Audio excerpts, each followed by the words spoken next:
성경 한 군데 읽어드리겠습니다. 이 고린도 전서 14장 6절 말씀입니다. 형제 여러분, 내가 여러분에게 가서 이상한 언어로 말한다고 하더라도 만일 어떤 계시나 지식이나 하나님께로부터 받은 말씀이나 가르침을 전해드리지 못한다면 내가 무슨 도움이 되겠습니까? 우리가 하나님과 교통하는 길을 사도 바울 선생님은 이렇게 5가지로 말씀해 주셨습니다. 우선 고린도 교회 교인들에게 이상한 말로 말했다 하는 말은 참 우리가 오늘 현재 이해하기 대단히 어려운 것입니다만은 새로운 이상을 표현하는 새로운 진리의 말씀을 이상한 언어로 말한다. 예수님께서는 새 방언을 말한다 이렇게 말씀하신 것과 같은 맥락에서 본다면은 지금까지 들려왔던 인류가 생각했던 모든 신적인 세계에 대한 지식보다도 뛰어나는 계시적인 세계를 말해준다고 볼 수가 있습니다. 그러면 그것을 구체적으로 표현할 때에 그 어떤 통로들이 필요한가? 성령의 인식을 통해서 우리는 하나님의 세계를 알 수 있다고 합니다. 영적인 사람은 성령을 통해서 하나님과 교통하는데 그 교통하는 길 가운데는 첫 번째 계시를 통해서 할 수 있다 하는 것입니다. 하나님의 말씀은 바로 계시의 말씀입니다. 창세기로부터 묵시록에 있는 이 말씀들은 다 하나님의 세계를 가르치는 계시의 말씀이기 때문에 우리는 계시를 통해서 선포된 하나님의 세계를 인식할 필요가 있는 것입니다. 하나님께서 우주를 창조하시고 그 가운데 에덴 동산을 만드시고 사람을 만드시고 그렇게 다스리게 하시는 그런 창조적인 비밀로부터 시작해서 주님이 다시 오셔서 천국 세계, 영원한 생명 세계를 만드시기까지 되어져 있는 선포된 이 계시의 말씀을 우리는 이해해야 하는데, 계시라고 하는 말은 덮여진 것을 연다 하는 그런 뜻입니다. 덮개를 연다. 그러니까 하나님의 세계는 이렇게 문이 열리듯이 열리지 아니하면은 열 수 없는 세계, 그것이 계시의 세계인데 우리가 성경을 읽을 때 이와 같은 계시의 세계를 분명하게 알 필요가 있는 것입니다. 그 다음에는 이제 그 지식이라고 하는 말이 여기 나타나 있습니다. 이때 말하는 지식은 원문으로 보면 이 그노시스란 말을 쓰는데요.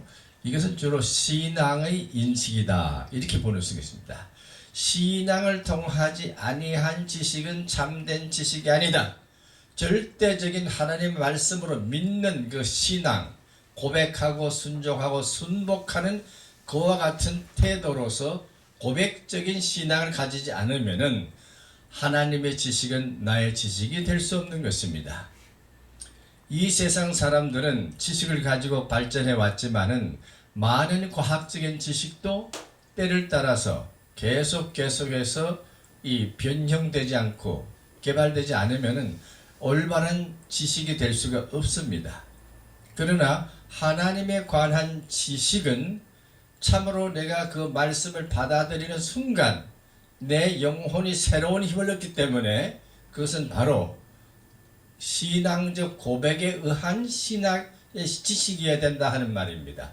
사도 바울 선생이 전할 때에 그들이 참으로 아멘 할렐루야 하고 받아들였다면은 그건 진정한 의미에서 하나님의 세계를 아는 지식이 될 수 있는 것입니다. 어떤 사람은 이렇게 말했습니다. 하나님에 관한 지식이 뭐냐? 하나님에 관한 지식을 성경에서 받아볼 때에 그 하나님에 관한 지식이 곧 나에 대한 지식이다. 이렇게까지 말할 수 있는 것은 신앙의 고백을 통한 인식을 말해주는 것입니다. 그러므로 하나님의 세계를 우리가 찾아 들어가자면은 철저하게 이와 같은 지식의 세계를 신앙으로 받아들일 필요가 있는 것입니다. 그렇지 않으면은 흔들리게 되는 것입니다. 한번 깨달았으면은 깨달은 것이 평생토록 나의 삶 전체를 결정해 주는 것이어야 하기 때문에 신앙적 인식이야말로 하나님과 관계된 특별한 의미를 우리에게 주는 것입니다. 그 다음에 사도 바울 선생은 하나님께로부터 받은 말씀이라고 이렇게 했습니다. 이것은 위탁된 말씀인데요. 정확하게 말하면 예언된 말씀입니다. 예언은 뭐냐? 맡겨졌다. 맡길 예자입니다. 그러니까 사도 바울 선생이 그리스도로부터 받은 특별한 말씀, 이때 이렇게 증거해라 하는 건 이 맡겨진 말씀을 하나님으로부터 오는 말씀이라고 얘기합니다. 예언이라고 하는 것이 미래를 예측하고 미래를 예언하는 그런 입장이 아니라 이때는 우리가 하나님으로부터 받은 위탁된 말씀, 교회를 위해서 위탁된 말씀, 가르침의 세계를 완벽하게 할 수 있는 것이 바로 하나님께로부터 받은 말씀이란 뜻입니다. 그래서 본문에는 프로페테스란 말을 썼습니다. 물론 이것을 이제 그 역사적으로 보면은 예언자들이 예언을 했다 이렇게 보지만은 사실은 그 시대마다 하나님께서 맡겨주신 말씀이 바로 예언의 말씀인 것입니다. 그러면은 오늘 시대에 많은 주의 사자들이 오늘 시대에 맡겨진 자기들이 받은 말씀이 필요합니다. 내가 왜 오늘 시대에 이 말씀을 증거해야 되느냐, 오늘 우리 그리스도인들이 왜 오늘 시대에 증거를 해야 되느냐 하는 이것은 각자가 신앙을 통한 지식과 계시의 말씀을 통해서 내가 오늘 시대에 증거해야 할 내용이 무엇인 것을 확실히 알고 그대로 나타내 볼 수 있어야 합니다. 이렇게 해야만 성령께서 우리에게 주시는 그 말씀을 그대로 그 시대에 증거할 수 있고 우리의 삶 속에서 그대로 진행해 갈 수가 있는 것입니다. 그 다음에는 이제 가르침을 전해드리지 아니하면 이렇게 말씀했어요. 가르침. 이 가르침이라고 하는 것은 예수님께서 말씀해 주신 그 교훈과 실천을 통한 내용들이라고 볼 수가 있습니다. 예수님이 가르쳐 주신, 특별히 예수님이 가르쳐 주신 그 내용이 매우 중요한데요. 이것을 우리는 가르침이라고 얘기합니다. 디다케란 말을 쓰는데 이 예수님의 가르침의 세계를 정확하게 알아야만 우리는 하나님과 교통할 수가 있는 것입니다. 예수님의 가르침을 통해서 하나님과 교통할 수 있는 길, 그것이 교회가 해야 할 일입니다. 말씀을 가르치는 자들이 올바른 말씀을 해석하고 그 내용을 전달할 수 있을 때에 우리는 참으로 하나님과 교통하는 길을 폭넓게 열 수가 있는 것입니다. 하나님의 세계는 열려진 세계가 됩니다. 닫혀진 세계가 아닙니다. 계속해서 열어가 가는, 보다 더 발전하고 넓혀지고 사랑의 넓이와 깊이와 높이와 넓이를 길이를 잴 수 있는 이와 같은 말씀의 세계를 그리스도의 가르침을 통해서 나타내야 되는데, 사실 그리스도의 가르침은 단순하지만은 그 세계를 열기가 대단히 어렵습니다. 지난 일주일 동안에 어느 사이트를 보니까 많은 사람들이 오늘 시대에 있어서 어떤 청년이 불을 어디죠? 불을 이제 불난 곳에서 그 외국 사람이 그 사람들을 막 이렇게 구원하다가 자기 몸이 불을 화상을 입어서, 그런데 그 사람이 이제 불체류가 됐는데 내보낼 것이냐 안 내보낼 것이냐. 그래서 거기에 대한 이 청원을 해서 만일 그 사람이 좋은 입장에서 잘 받아들인다면은 한국에 다시 체류할 가능성도 있다 하는 그런 얘기를 들어보았습니다. 그렇죠. 이 상황에 따라서 그리스도의 그 가르침을 그 청년이 한 행위가 정말 우리 그리스도인들이 그런 상황을 받았을 때 우리도 그렇게 헌신적으로 자기 생명을 내놓을 수 있겠느냐? 아니냐? 내가 만일 그 장소에 있었다면 아마 그 일을 못했을 것입니다 하는 것이 솔직한 고백이었습니다. 그렇죠? 그럼에도 불구하고 그 상황을 보는 눈은 우리는 성경을 통해서 이해할 수가 있습니다. 사마리아 사람의 그 선행을 통해서 이 사람의 일도 그리스도께서 가르쳐 주신 그 가르침의 교훈과도 조금도 다름이 없는 선행을 했기 때문에 그 사람은 반드시 사회적인 인정을 받고 어떤 면에서는 그 불법 체류의 일까지도 용서를 받는 그런 길이 열려져야 된다.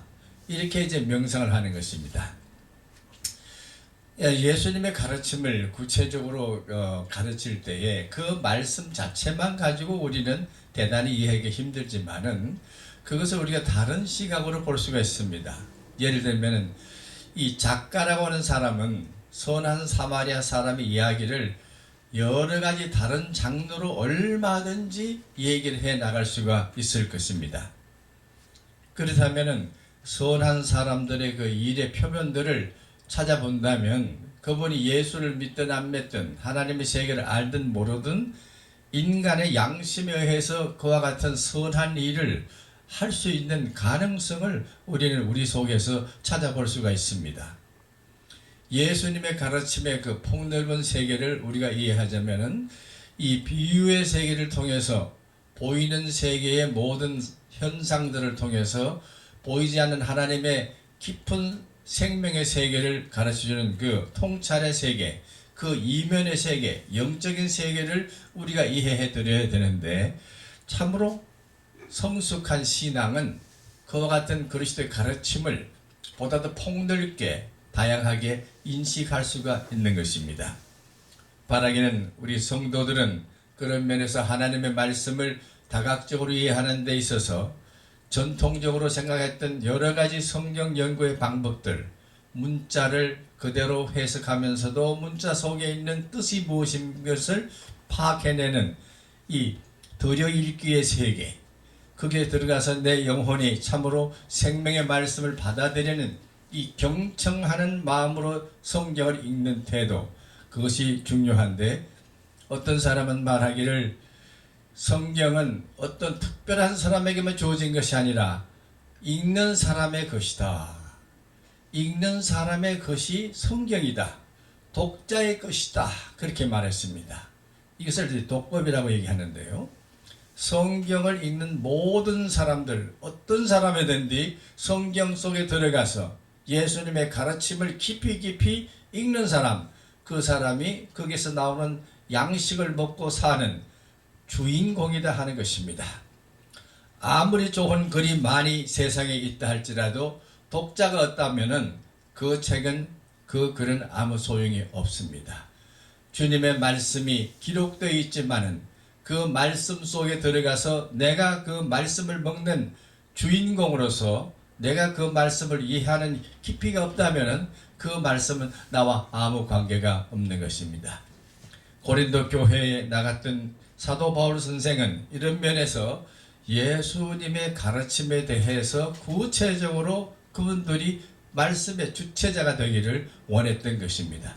계시도 그들 교회의 주체가 되고 하나님께로부터 맡겨진 말씀도 그들의 주인이 되고 지식, 믿음을 통한 지식의 세계도 그들이 주인공이 되어서 내가 참 그리스도를 믿습니다. 받아들입니다. 하나님의 생명 세계를 받아들입니다 하고 하는 신앙의 주체성을 이렇게 말해 주었습니다. 그러므로 우리는 하나님의 세계를 도전할 때에 에덴을 향해서 달려갈 때에 이렇게 열려진 여러 가지 인식의 통로들을 잘 바라보면서 달려갈 필요가 있습니다. 절대로 우리는 제한된 세계 속에 산다고 생각하지 마십시오. 오늘 세계가 아무리 복잡하다 할지라도 이 사회에 문제가 있다 할지라도 하나님의 생명 세계에서 오는 이와 같은 계시의 빛을 통해서 말씀의 빛을 통해서 달려가는 신앙의 주체성을 우리는 밀고 나가야 할 것입니다. 그런 면에서 오늘 읽어드린 이 말씀이 오늘 고린도 교회에 주신 말씀이 아니라 오늘 한국교회 사회와 온 인류에게 주는 하나님께서 주시는 여러 가지 방법이 있는 것을 폭넓게 바라볼 필요가 있는 것입니다. 이럴 때 우리는 이상한 말을 해야 하겠습니다. 새로운 방언을 해야 되겠습니다. 새로운 언어로 말해야 되겠습니다. 새로운 말로 위로해야 하겠습니다. 앞으로 극복돼야 될 세계는 사망의 세계입니다. 죽음의 세계입니다. 부활의 주님께서 새로운 언어, 부활 자체가 새로운 언어입니다. 우리 모든 사람들이 그와 같이 새로운 생명 세계를 얻을 수 있다고 하는 확증을 우리는 이 말씀을 통해서 알아야 할 것입니다.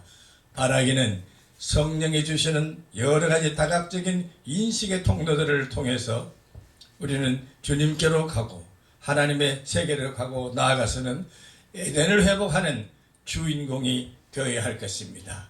주님의 축복이 함께 하시기를 빕니다. 아멘.